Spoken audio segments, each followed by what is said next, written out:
Comme on ezali maître Nsambi Ilonga Abe. Nazali avocat na baro ya Kinshasa Matete. Eloko population lingi koyeba boye.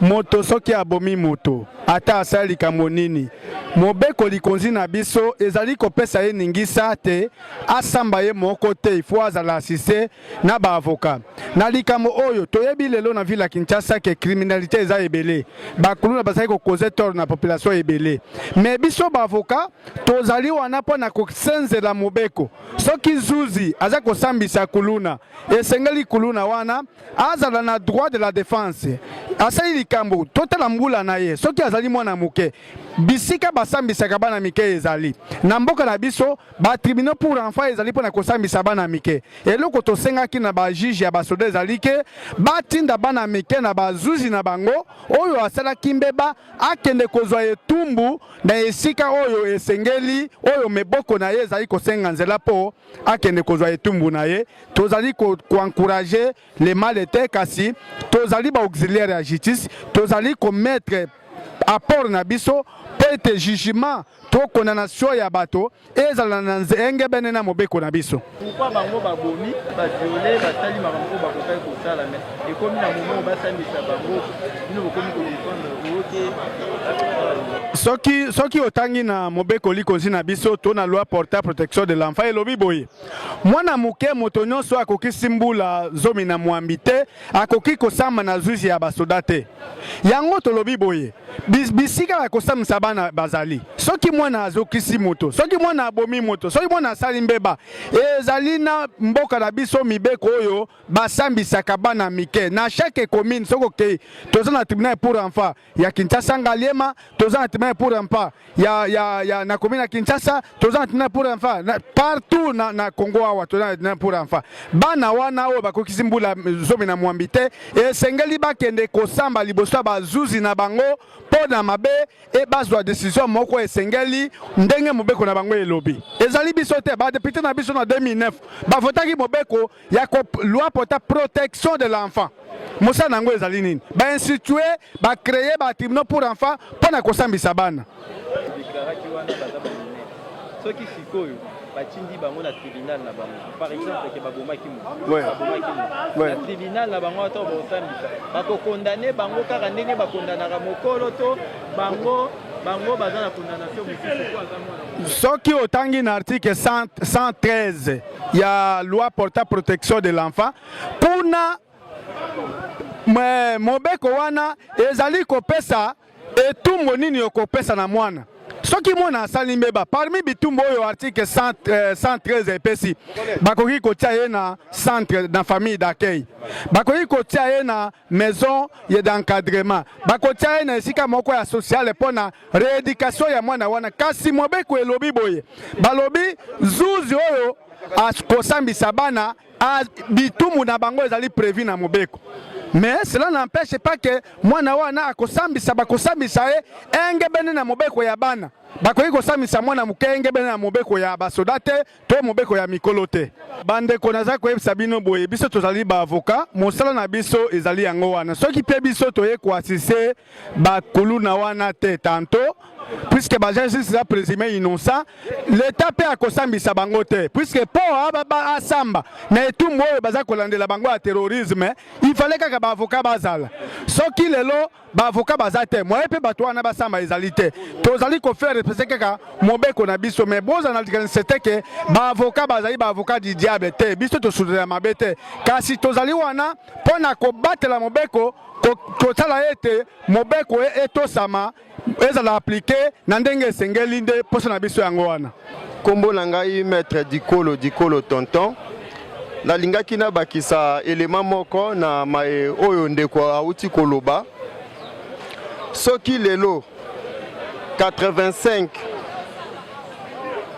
détenus oyo bazalaki représenté te eza na ba innocent oyo bazana kati na bandi yo moko outi kolanda procès awa mwana sirage azalaki na kati oyo asalaki eloko moko te kasi la police eyaki pe elokotaki ye elingaki ezala mabe makasi mwana sirage ya lolenge wana akoka kozwa etumbu ya liwa mpona kaka bakangi ye na vagabondage na yango pona ko éviter ba dérapage wana nde esengeli ete malgré bazali bakuluna il faut bazala na ba avocat pona koka ko défendre ba oyo baza ba innocent to tcha bango pembeni ba oyo bazali ba auteur ya bambeba pe ba makambo oyo bazali ko reprocher bango bakoka kozwa etumbu. Merci, monsieur le journaliste. Maître Cédric Bobé, avocat au barreau du Congo central. C'est vrai que tous en collectif, il y a défense, il y a bateau prétendu Koulouna. L'autre baptisé Boye. Biso nyonso na tribunal, na biso, na ministère public, boussole na biso za mibeko. Nous avons Koulouna na elongité, nous avons Koulouna te pour la quartier à Vandaka, mais nous avons Koulouna na ba acte aux opposés. Et aujourd'hui, si ça s'avère que Batoumoussous ou Bakangaki et qu'ils étaient pris la main dans les sacs, justice au sein Moussanango.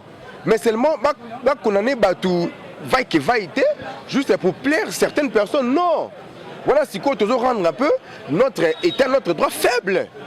Et que donc, on est là pour assurer la défense parce que nous, avocats, c'est nous qui fécondons la justice. Nous sommes les partenaires privilégiés de la justice. Sans avocats, on aurait même des jugements uniques. Donc c'est nous les avocats qui faisons en sorte qu'il y ait des jugements ou des arrêts équilibrés.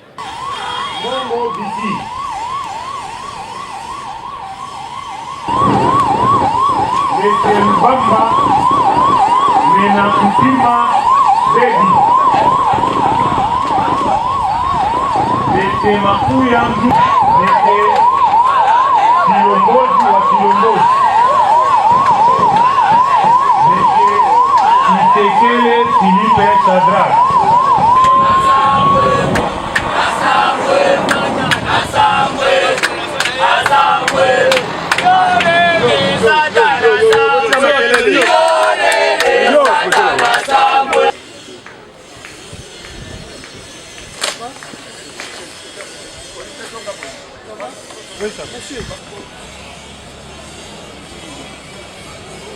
Nadie hay como este.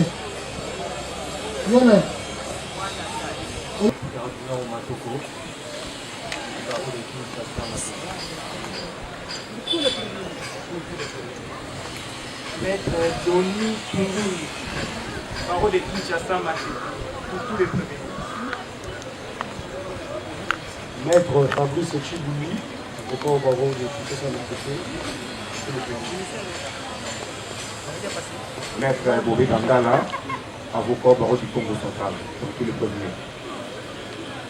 Maître Joël Boni Mukamo, avocat pour la cour d'appel de Maïnouna, pour tous les premiers. Maître Michael Zouka, avocat au barreau de Kinshasa Maché, pour le compte de tous les premiers. Maître Colon Djenja, avocat du barreau de pour tous les premiers.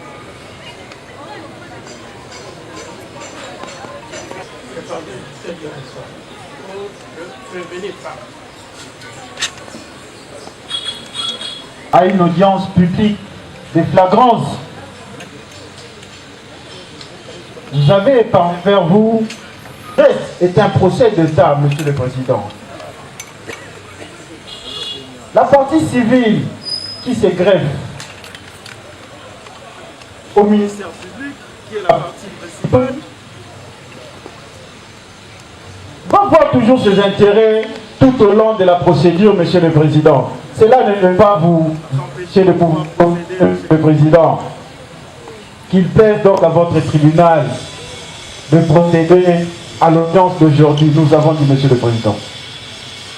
La prison centrale de Makala, avec le fait de recevoir les concernés,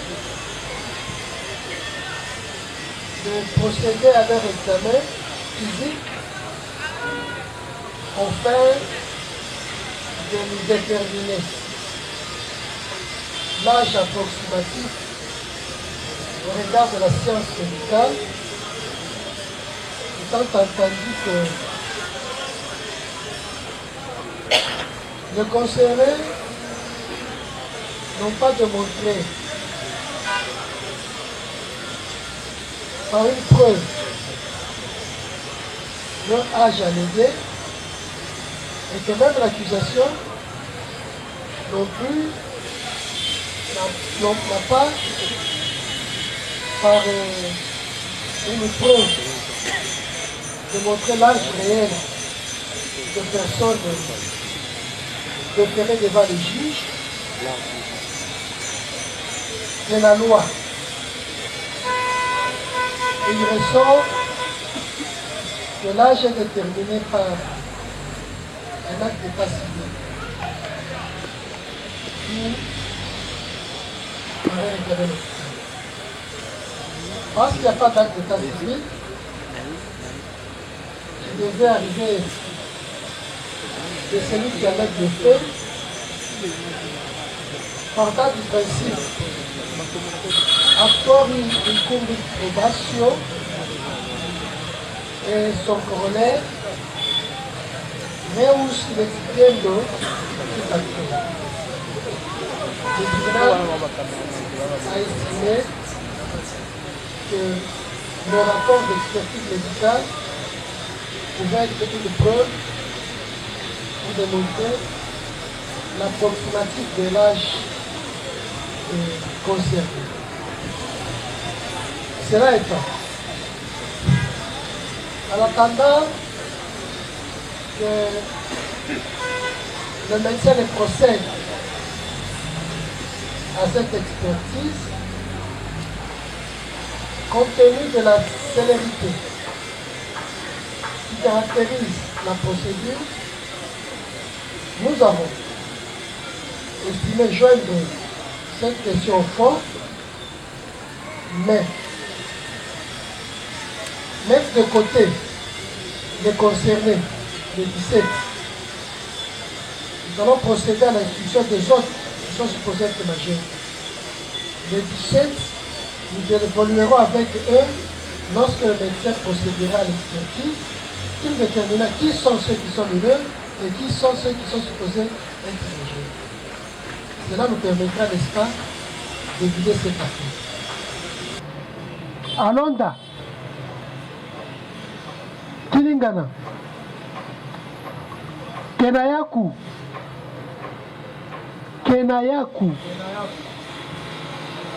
Bopeto, Mzinga Mwaka, Mujiri, Bondo, Yula Kasinde, Mayele Mimi, Mayele,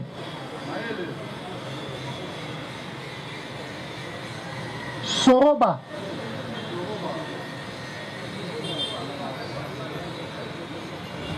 Nkoiluya, Nkoiluya,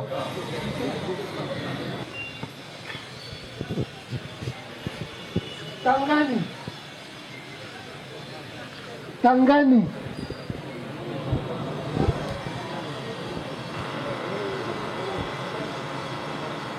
Litia, Litia Ngongo, Litia, Gisekele,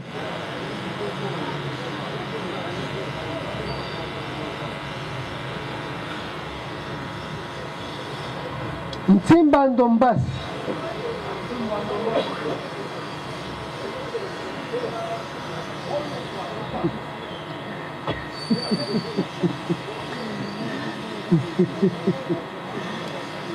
Kabanishi, Kabanishi, Kulenga. Ça va. 1, 2, 3, 4, 5, 6, 7, 8, 10, 11, 12, 13, 16, 17. Vous êtes à 17. Bilonde, Pokala Bino Balobaki Bozaba na Mike.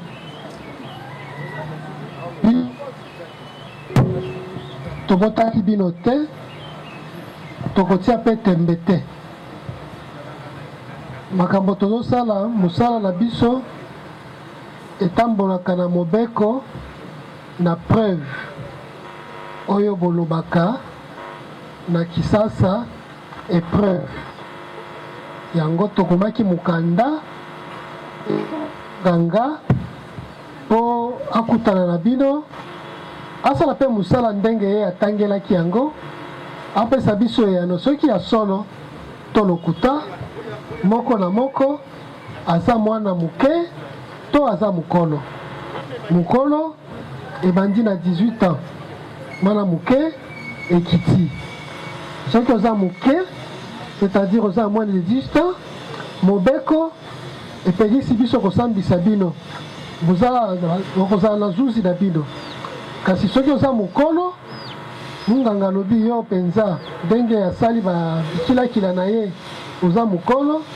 okosamba kasi bino bokoampeshe biso tosala mosala te tokotia bino pembeni mpo tosambisa bamosusu oyo baza na makoki ya kosamba liboso na bazuzi ya mikolo toyokani. Commandant police d'audience, faites-les entrer dans un véhicule de la police et très rapidement. Vous les séparez de nous. En colonne par un et sous la sécurité. Botambola, lokola basoda batambolaka. Aïs, aïs, aïs. Bakota la mutuka.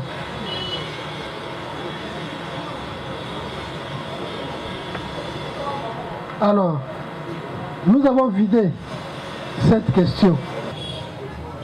Sanga Mvunji Kati. Yona.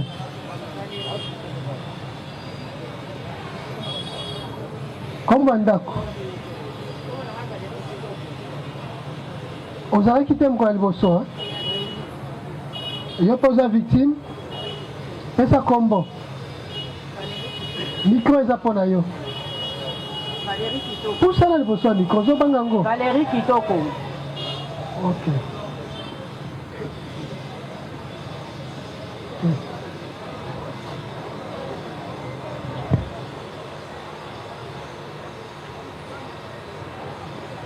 Ton nom est numéro combien?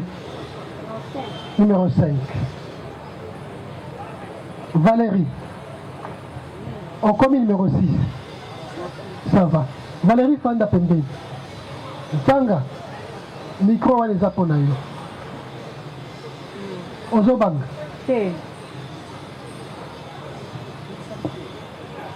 Adresse au Pesaki na Pembeni.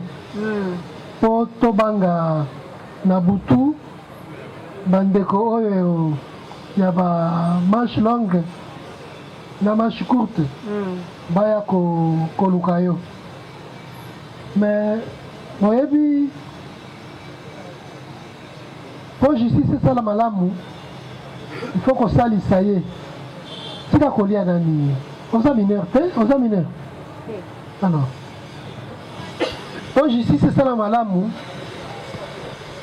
ça y est na koexplike makambo ndenge elekaki yango topesi yo maloba oloba nini ekomelaki yo mokolo nini makambo wana ekomelaki wapi basalaki yango mpe nini basalaki toyokani kobanga eloko te liloba eza epa na yo ezalaki jeudi le 28 na 21h nabimaki na ozonga na 21h malembe zela tozwa mikanda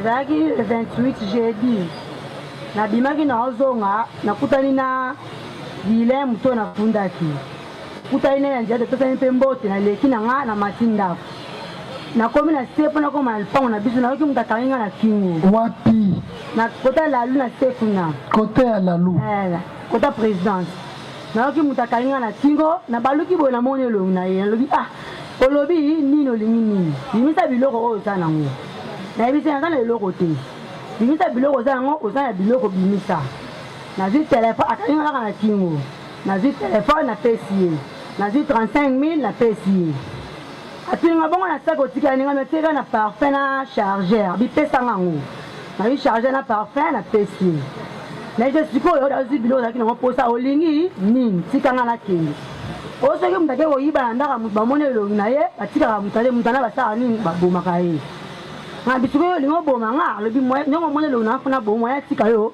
eza te yesuku abambi nga na se avandeli nga likolo toyo nayataki chemise moko ya foulard ezalaki na kitambala azi kitambala nango nde akangi nga na monoko akoti na nga lupango ezalaki isole bakoko monde bazala wana mibale bavandaka wana ayebisi nga nde eza bongo nazoviole oyo awa nga alobi te ezozwi biloko tika ngai nakende alobi te na otika o te nde deja omonaki elongi na ngai okobika su te ilfo okufa nde sikoyo navandi akangi ngai singa na nzete moko ezalaki wana ya bambu ayebisi nga ndenge eza boye lelo osambi alosamba suka ozokufa eza lelo jour na yo atiki nga wana ti tokomba 23h akei koluka place asali akende oviole nga bongo aboma nga nde sikoyo aye kozonga nga nayebisi elongo nanga eloko okangi nga na mono nde nakomi koflate nalobi balingaka mpe mwasi na makasi te yoko olobi ke nga na tika kona kende kolinga mibali mosusu libanda balingaka mwasi na force te so oza na posa na ngai komema nga na zamba te mema nga na ndako na yo mpo oza na ndako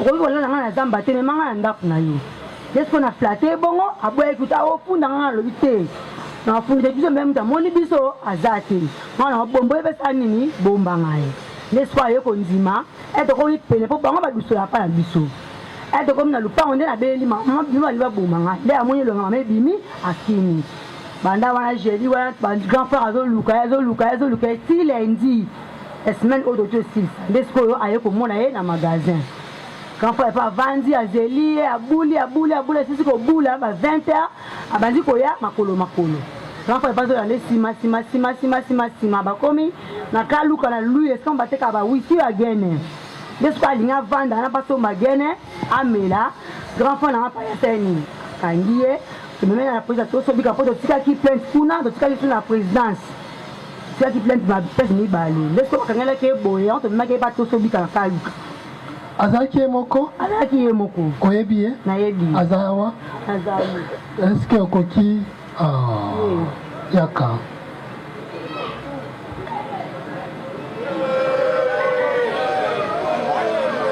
silence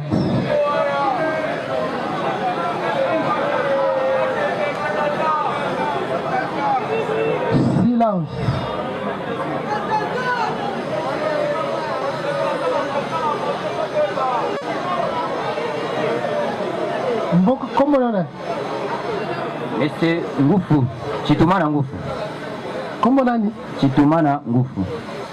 Ngufu? Oui.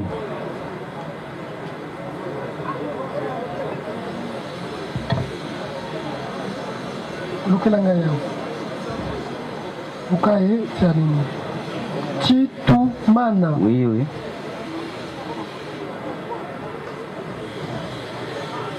Ngufu. Oui, président. Oui. Gilet. Oui. Osala kamsani. Ara sévère. Yani. Ababis. Bakangie wapi?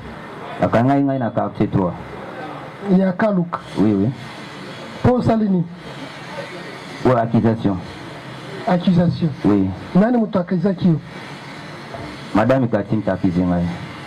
Oui, bien. Oui. Oui, Barak. Oui, Bani. Vous avez un master? Non, pas master, hein? Oui, bien, Dani. Oui, bien. Nous sommes en collaboration en famille. Au Panabango, au Panabiso. Ah, oui, Bani. Oui. Yé Zapembe na yo. Yé Nde Zapembe na yo. Yé. Oh, ya télé. Yé yo. Oyo ki balo balobi. Na yo ki nga lobi. Akosi. Bon. On a koloba, Monsieur le Président. Na ningi na loba boye. Loba? Na oye alobi. Kotu na ye. Na date oyo apesi tokutana ye nanga esika nini. Malembe. Attends. Azol ba Monsieur le Président. Malembe. Oui. Yo zotuna te? Oui. C'est ça la avocat. Oui. Baza ebele. Oui. Ye alobi. Tolingi to limbola yango na mukuse. Oui.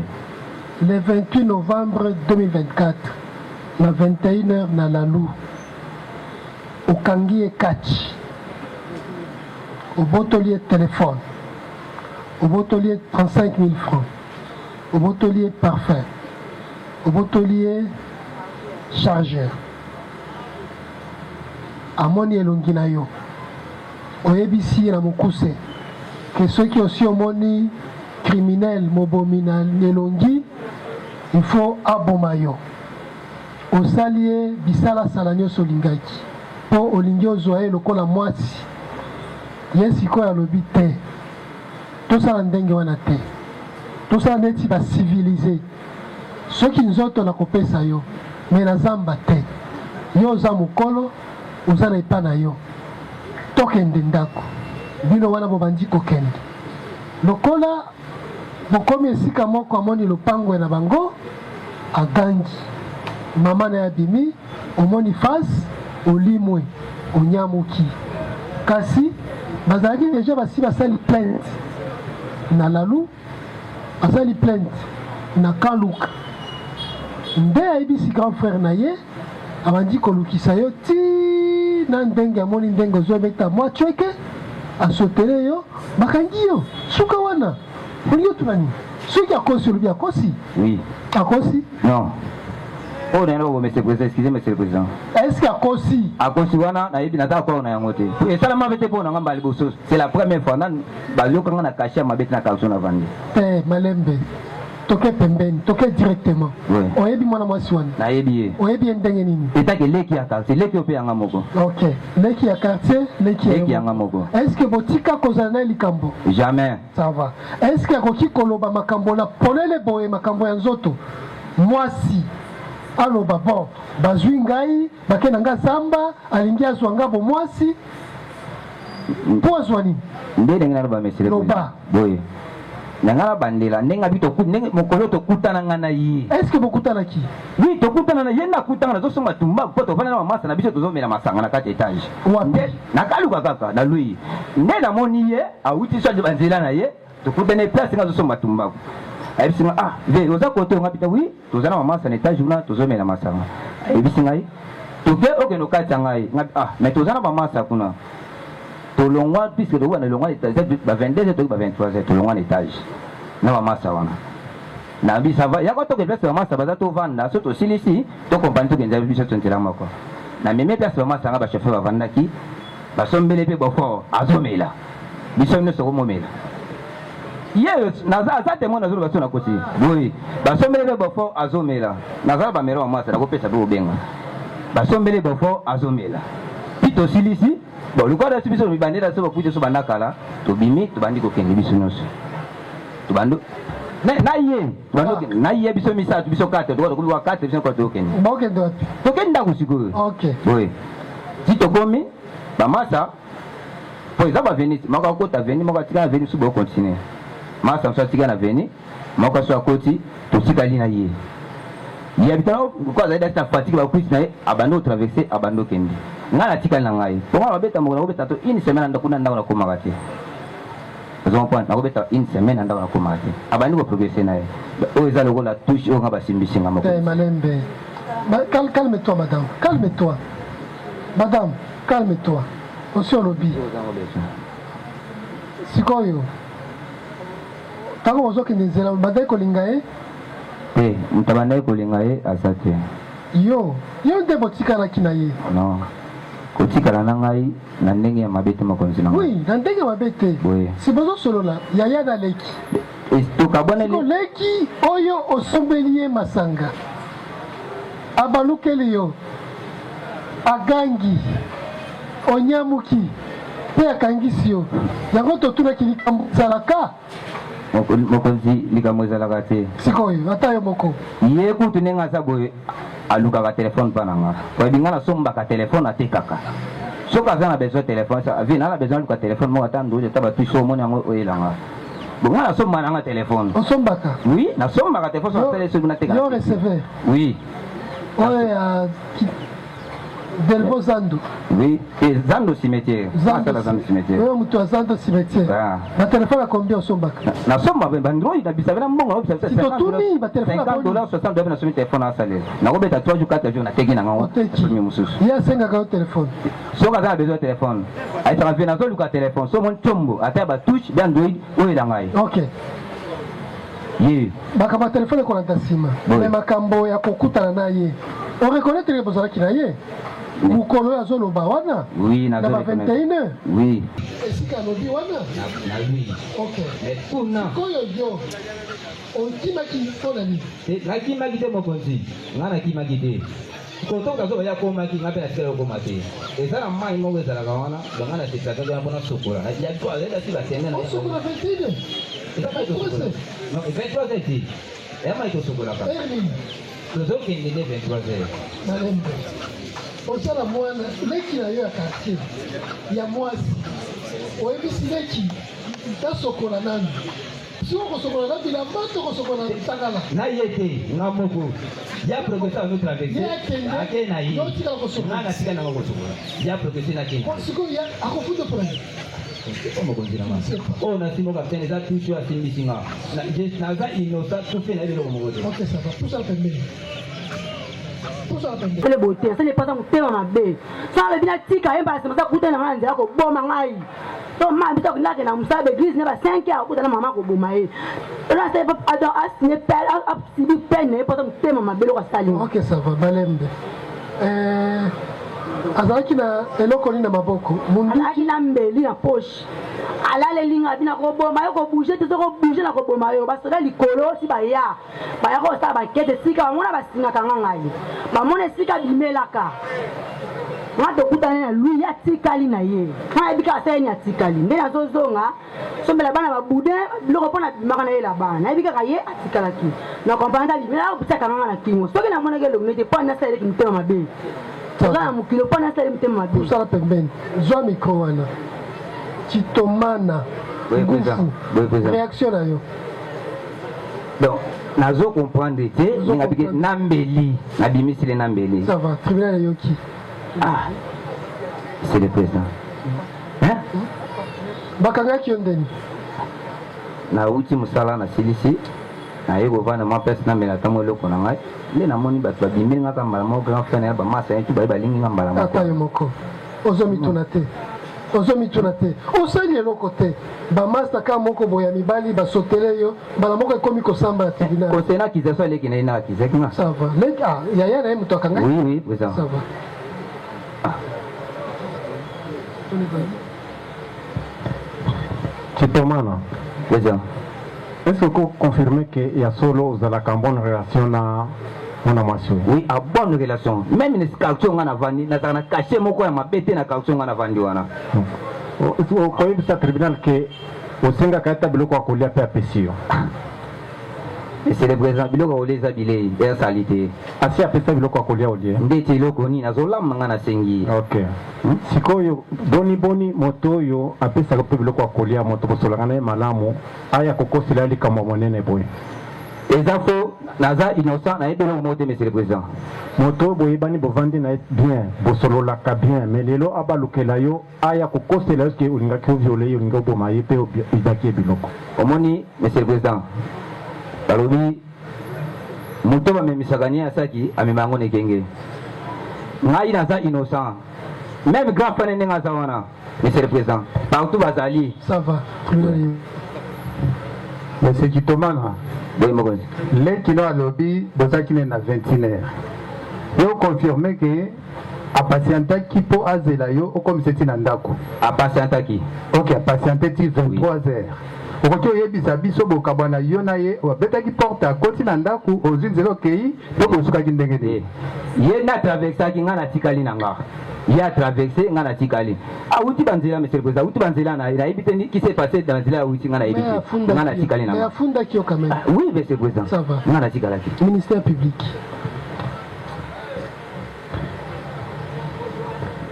merci beaucoup monsieur le président.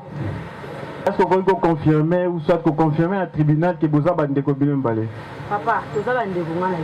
bozana kindeko ya ndenge nini noko to nani koko na bango mwasi koko na bisa mwasi baza bandi koko ata moko ya mama différent. Chez le tribunal, vous constaterez que la victime vient de confirmer qu'ils sont parentés. Le prévenu, pour vos observateurs, le prévenu reconnaît déjà que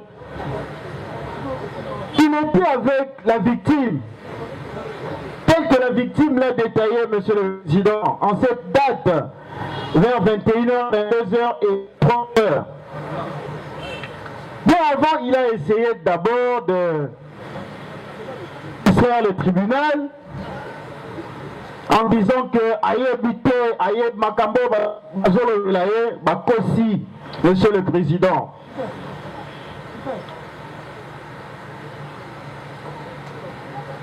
Il a encore confirmé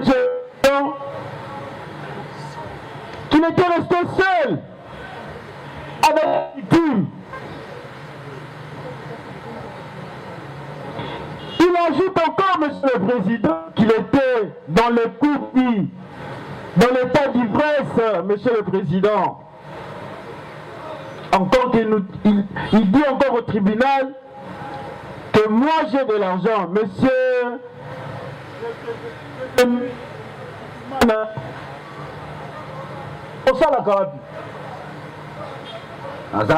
Persévère. Oui. Ndongo gagnaka par jour, ça combien? Abima 50 000, 60 000 par jour. 50 000, 60 000. Oui. En famille? Famille Zali. Ya Sinayo Nabana? Oui. Au peut ça va combien? Bon. Ngai, à part 10 000 francs à l'ongola, nous sommes tika madame Atika la Madame Atika la Ranango. Oui. Mais c'est un truc qui change de téléphone. Après un jour, 2 jours, de téléphone de soi. C'est $20, Monsieur le Président. C'est dans ses habitudes. Où est-ce qu'il prend ses téléphones avec ses revenus? Le ministère public constate avec le tribunal ensemble. Monsieur le Président, il dit encore que vers ces heures-là, il avait envie de se laver. Atikali ne babotillé vers 23h. Le ministère public se pose un peu la question. Vous êtes avec une personne, vous progressez ensemble. Directement, il a progressé. Monsieur le Président, ce sont les éléments. Le greffier est en train d'acter, Monsieur le Président. Le ministère public est sûr et certain. Vous allez constater que la victime connaît très bien son bourreau. La victime connaît très bien son bourreau. C'est quelqu'un même de la famille. Avec leur lien, comme elle venait de détailler, Monsieur le Président. Nous étions certaines manigances ou intelligences cachées de le sortir, de sortir le prévenu de sa ruse pour l'amener jusque là où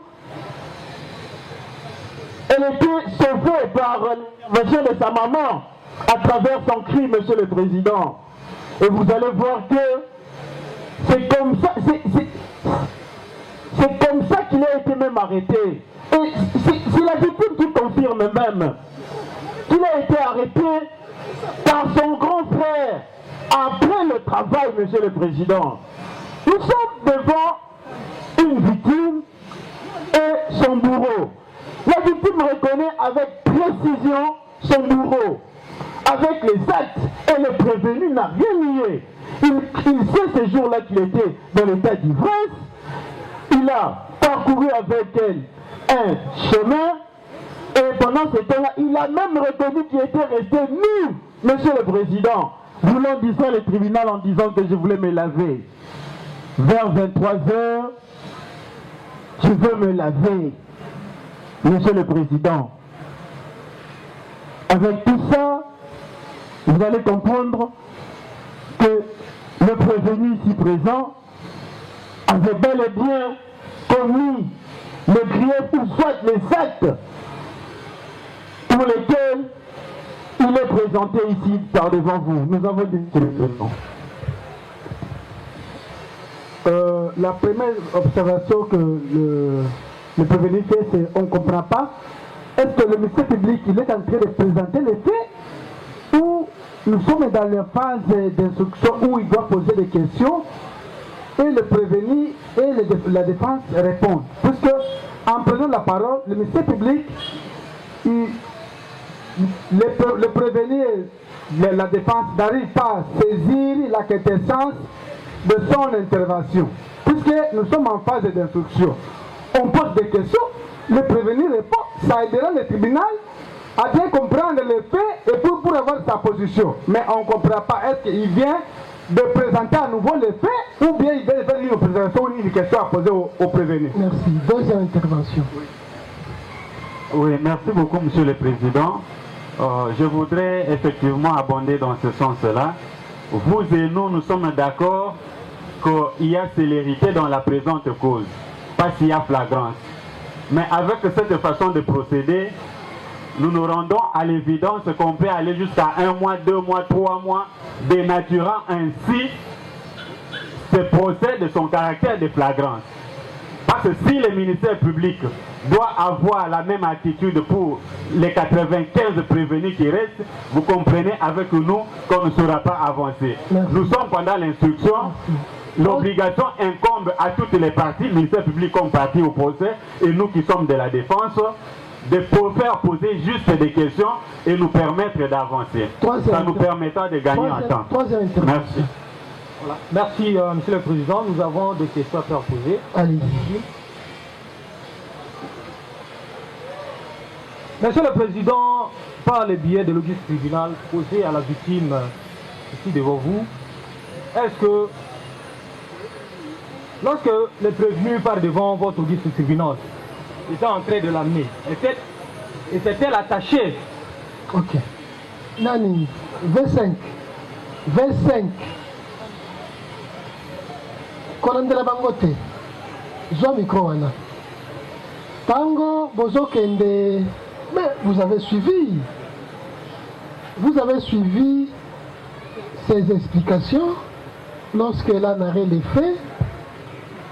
Elle a épilogué dans quelles circonstances elle s'est retrouvée en face de son bourreau, que même à un certain moment elle a été attachée et que le bourreau l'a donné. Après un certain moment, il est revenu cherchant à consommer l'acte sexuel. C'est alors qu'elle s'est ravisée, elle a joué à la maligne pour les persuader à aller le faire dans de bonnes conditions. Vous avez suivi. Attendez. Tango Bazanayo, Ye Azanayo, Akangaki yo singa ou bien Ozalaki Maboko Polele? Akangaki nga foulard, on a zalaki na bambinga na se avant de nga na tolo. Vous avez suivi? Boko na mo nga na kingo na za ko joka ara. Ça va. Boko na mo ndé on tangi nga yi foulard, on a la tête chemise na tête. Tribunal yo kaki déjà avant. Monsieur le Président, apparemment vous n'avez pas saisi ma question parce qu'elle a dit après l'avoir bloqué, le monsieur l'a mis quelque part. Et c'est quelque part là. Après avoir discuté, après avoir soi-disant amadoué le monsieur pour la laisser. Ils ont pris le chemin. Ils ont pris le chemin. Lorsqu'ils étaient en train de partir. Ils ont pris le chemin. Vous avez suivi. Elle a dit qu'ils sont membres d'une même famille. Ils se connaissent. Ils ont pris le chemin allant ensemble et arrivé quelque part. Lorsque le bourreau a vu, elle a crié. Lorsque sa maman est sortie, voyant un membre de sa famille, c'est ainsi qu'il s'est éclipsé. Une deuxième question, Monsieur le Président. Parce que les faits se sont déroulés en route. La victime peut-elle nous dire l'enlever en route pour l'amener quelque part? Les prévenir, l'a-t-il, comprenez Monsieur le Président, l'a-t-elle porté ou traîné par terre parce qu'ils étaient en route? Elle a dit, elle venait, il a surgi de quelque part, il l'a bloqué. Et avant de l'amener, c'est quelque part là. L'a-t-il transporté ou traîné par terre? Mais ils ont marché ensemble, ils ont fait route ensemble. Monsieur le Président, je ne sais pas, il y a deux contextes. Parce que, après l'avoir parlé, ils ont marché pour aller à la maison. Il y a un moment où la victime a dit, les prévenus l'ont bloqué en route. Attendez, elle va répondre. 25. Nebisa biso likambo ezalaki ndeni. Likambo ezalaki boye, nabimaki nazozonga, ezalaki le 28 jeudi.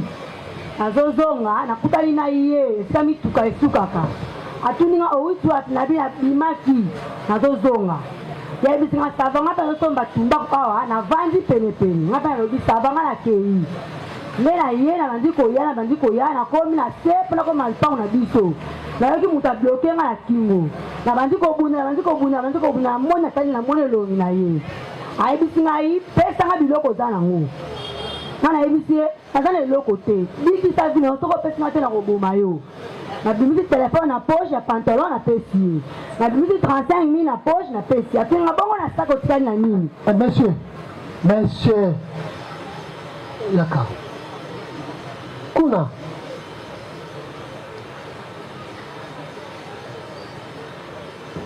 atuninga bongo na saki otikali na nini. Nga lebi natikali na parfum na chargé. Apesa ngai parfum pesa. Nga lebi tikali na papa mama ya ngai tabi te pesa nga fongoli saki na nga. Abimisi parfum, abimisi na chargé. Nga nayebisi oyo zaki nango posa deja ozwi. Tika ngai na keli. Nasali koganga akangi nga bambi nga na se. Abibi yake lelo bikoki. Abedi fula nga nakangaki yango na singa ya saki. Akangi ngai omuloko na vandeli nga likolo, liboko na ye moko akangi nga awa. Nde abandi kobunda kanga nga mpe abandi kobunda nde ayebisi nga ke zela awa eza nzela. Tokota na lupango oyo omona oyo na kosala yo. Lupango yango eza isole, bakoko mo bafanda nga mibale balobaka mpe avant. Nde amemi nga na nsima ndako wana. Ayebisi ngai yo moko ndongo oza boye lelo ozonga yo ndako te nazoviole yo apo na koboma yo. Nabandi kolela nasubi na bilamba na regle mbala moko. Nde sikoyo atangaka bongo ayefinga zala wana nazoya sikinga banda vendeza si 23h. Aye wana lobi lelo suka na yo telema tokende nga lobi okende komemanga kuna te pako tozomemanga na nalala nanga kuna te. Oza na ndako na yo toza mikolo. Oyo koleka moto akobetela moninga lisolo aza te. Moto bakofunda moninga na famille aza te. Ote osoki okomi na pa ya bino ofunda nga lobi te aza mwana mokeke na kobomba yo. Alobi bongo akangi ngai boye na pantalon tokomi kokende ngai na ye. Tokomi na se lupango atelemi alingi maboko bazozela ngai. Ngai yebise zela nzoka sili puta na ndako bongo na kota na ndako na kota na temi na ozela yo. Mais ce qu'on a dit, maman bima na kufu, maman bima na kufu. Ne maman a dit, à mon avis, le maman qui me dit. Vous l'avez suivi? Monsieur le Président, vous allez comprendre avec moi qu'elle a relaté le fait, mais n'a pas répondu à la question. Ça va. Tirez les conséquences. D'accord, Monsieur le Président. Ça va. Madame, Tendi, quand t'as Tendi, yo zonga na nani. Bako tsela mutuka. 26.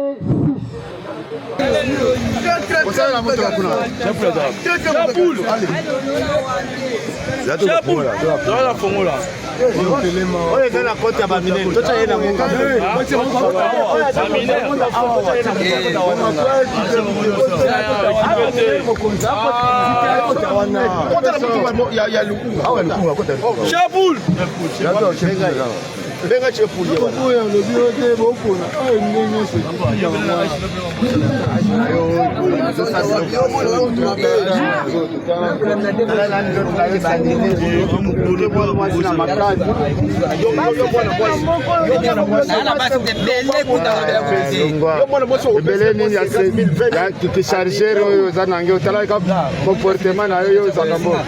Il vend des téléphones.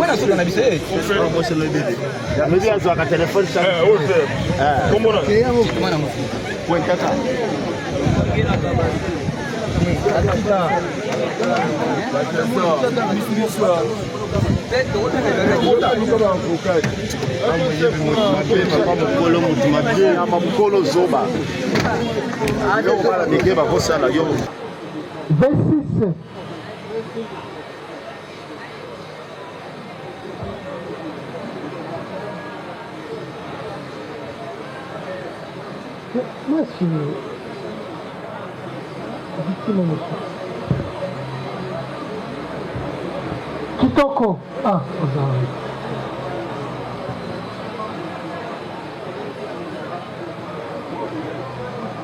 est-ce que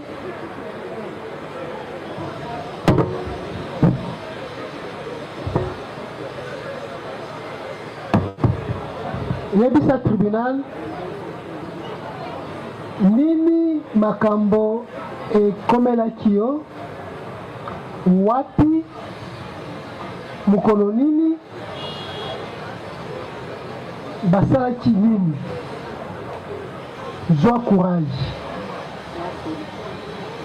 ngai nayi kolanda mwana oyo mpo bayebanaki na mwana na chantier kosala na chantier esili bapanzani ye mpe aza mwana kaluka biso mpe toza bana kaluka esali mikolo ebele toyebi mpe te donc justement tomonaka ye le même jour na zeni ere amoni mwana ayeti mwana bi ngai nde naza boye nazobanga komata na likolo mpo basoda bakokanga nga ere oyo patrouille nakokomata te nazobanga basoda ya alobi sava problème eza te mpo na ere oyo lala mpo na lelo lobi osala nini okende aya tuni nga bi te so aza mwana mabe te bomba ye na ndako chambre ya bino alala nde kolala oyo biso tolalisaka ye na ndako nde ezaki problème vers 4 heures ye abimai na ndako moto ya liboso azwi telefone na ngai ya infinite mwana bande kocharge na chambre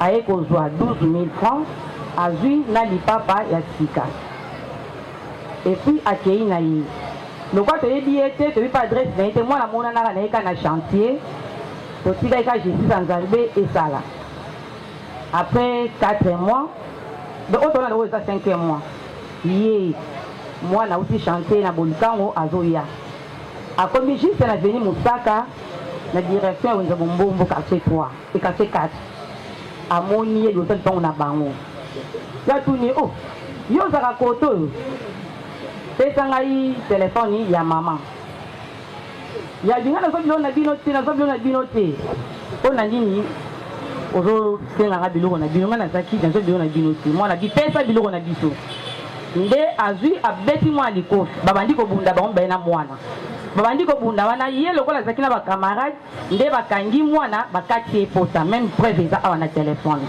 bakati mwana pota nde mardi na ntongo toye bakangi ye nde toyaki na ye na sete atosobika nde na nde batindi biso awa est-ce que oyebi ye te nayebi ye te mwana ngo okoyeba ye awa azali awa yaka na ye nayatanga motu wana nakisa ye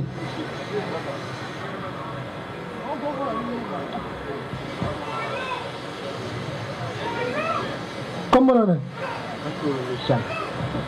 Kasongo Nzazi. Olobi? Kasongo Nzazi. Kasongo? Nzazi.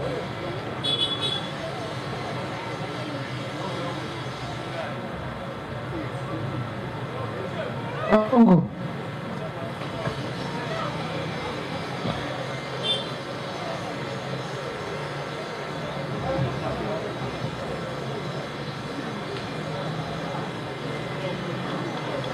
Zonga mama, tele mama. Kasongo. Osala kamsani. Aganisser. Olobi? Ganisser. Oza garnisser. Organisaka ni? Nasala bakiti. Bakiti. Oza menuisier. Menuisier. Ok. Ofandi wapi? Afandi na Kaluka. Kaluka. Oh. Kitoko oyebi ye? Nayebi. Oyebi ye ndenge nini? Aza mère ya masananga. Olobi? Aza mère ya masananga. Mère ya masana yo. Masana yo pe aza awa? Aza te. Aza te. Masana yo kombo nani? Carlos. Olobi? Carlos. Carlos nani? Ikoma mboka nini yabi ka Carlos. Oyebi ka Carlos? Ça va. Mama alobi ayambaki yo na ndako na ye. Eza ya solo? Ayambanga te frère. Mama alobi na boyambi na ye ozwi ye telefone na butu. Alobi ana eza bongo. 12 000 francs mapapa. Kasi tango okei mokolo baye komona yo na bana na ye obambi bango na machine bilili ta olobi ya alobi wana mpona wana nayebi yango te papa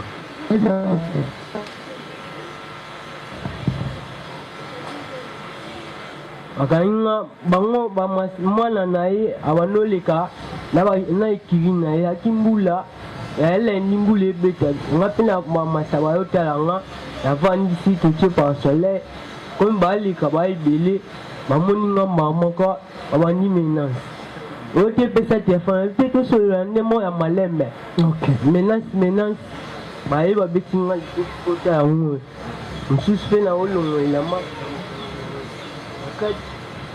bakati ya bagilet namoni baebele nanga mpe nasali intervention alokoti molani na se nazokisi mwana na ye. Ok. Tango baye balandi yo balobi izongisa telefone yo yanoli mpona nini malembe? Papa. Master, pesa telefone ya mama obi malembe senga malembe elingi koloba nini? Aye asenga telefone te masa twa mibali tosolola na nde moko ya malembe yango wana nde koloba nini? so bango bayele na nde moko ya presse ya mbangu bawandi obetanga papa olobi ezalaki écurie bango écurie nini? te awa écurie tolata bilamba banego euti na monoko na yo écurie bango bazalaki écurie nini? balengaka Crips Mula. olobi Crips Mula. Ok. Ya kobunda? Ya nini? Bato balata bilamba ba designer. Ok, ça va. Et bongo écurie na bino nini? Biso ya Mula design. olobi Mula design. écurie Mula design. Nde bobundi wana. Bango babunda te ngai moko bango batelema bamasanga bakota te bango nde bamasa ya mwana ye babandobundisa. Oui, toboyi te. Na Kisasa awa biso mpe toyiti koyaka Kisasa lobi awa tozomona soki bato bazobeta mutu baza ebele ye mpe aza na bato ebele ekomi bagare. Bango babunda te papa. Bango babundaki te. Bango babunda te. Ça va, mais au moins on reconnaître que mwana na ye alandaki makambo ya telefone. Mpona telefone na ye. Sikoyo ye akoyeba nde nini ke yo oza na telefone.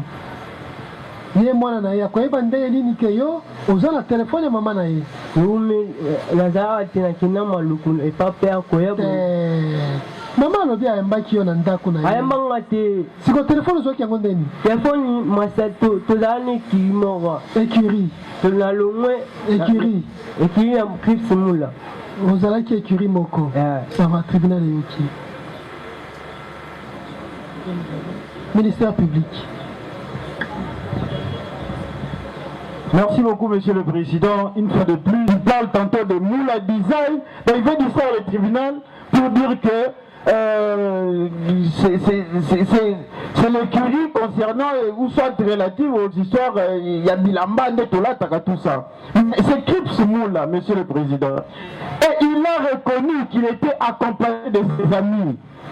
De l'écurie, Monsieur le Président. Et il a encore reconnu qu'il avait utilisé un morceau de verre de bouteille pour avoir blessé le fils de la V6, répondant au nom de Carlos, Monsieur le Président. Et pourquoi il avait blessé? C'est parce que celui-là voulait réclamer le bien. Malgré tout, il était un bon samaritain vis-à-vis de lui. Il avait hébergé par l'entremise de sa maman dans leur maison. Et il en a profité pour voler, comme c'est dans ses habitudes. Et pour se faire encore, il va blesser la personne qu'il avait prêté l'aide, Monsieur le Président. Il a avoué. Ça corrobore avec les déclarations faites par la V6, Monsieur le Président. Devant des évidences, vous savez que nous avons toujours l'habitude de dire qu'on ne discute pas. Alors, Monsieur le Président, le greffier est en train d'acter et le tribunal constate avec nous. Merci, Monsieur le Président. 3 interventions. La défense, allez-y. Merci beaucoup, Monsieur le Président. Par ici, nous voulons remarquer tout simplement qu'il y a eu coups et blessures et pas autre chose. Deuxième intervention. Voilà, merci Monsieur le Président. Nous avons quelques questions à faire poser par le biais de votre audience tribunal. Oui. La victime peut-elle nous dire où elle avait caché cet argent, les 12 000? Ça va. Madame, yebisa biso nanu kombo ya mwana na yo oyo abundisaki. Komba mwana ngai Kale Chiyoyo. Chiyoyo. Ezalaki mokolo nini? Babundaka lundi. Date. Wana oyo. Lundi oyo eleki yango. Lundi oyo eleki lundi oyo kuna. Ça va.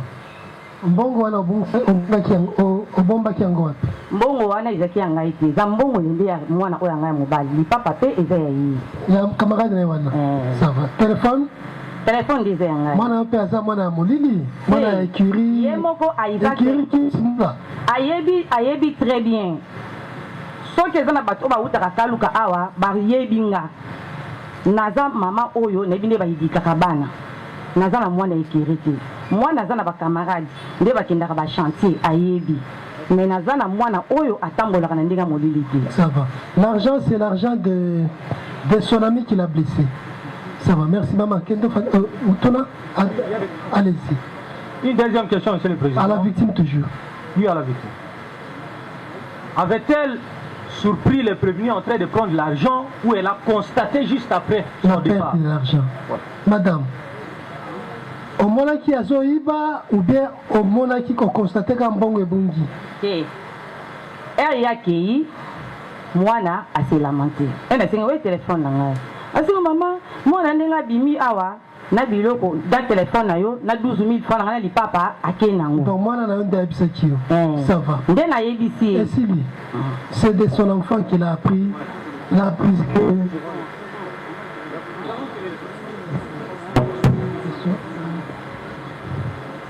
Prévenu Kasongo.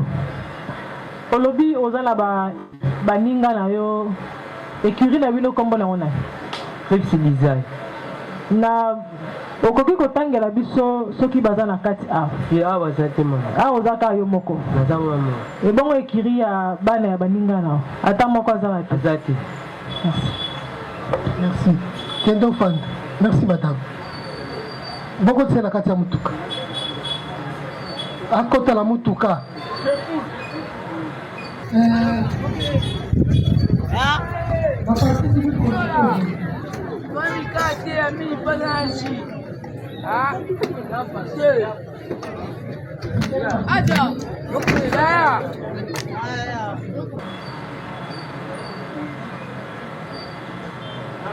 Ça va.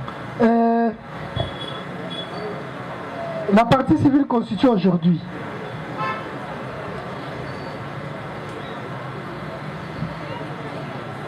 C'est quelle partie civile? Mademoiselle Chilembe Ngoy Moulondo, Carmel. Est-ce qu'elle est ici? Elle n'est pas ici, justement, Monsieur le Président.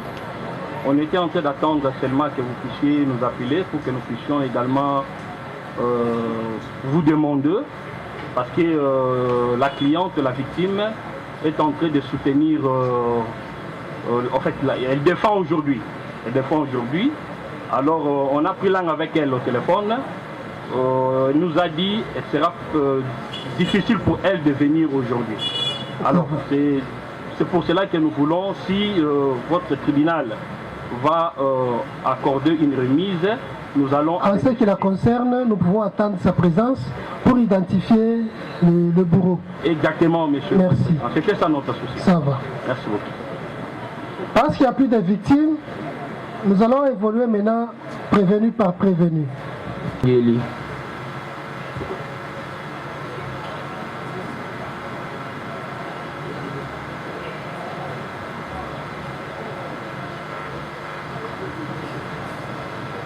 Maître Gilles Komungu, avocat même barreau. En remise de l'affaire, une question de droit s'est posée.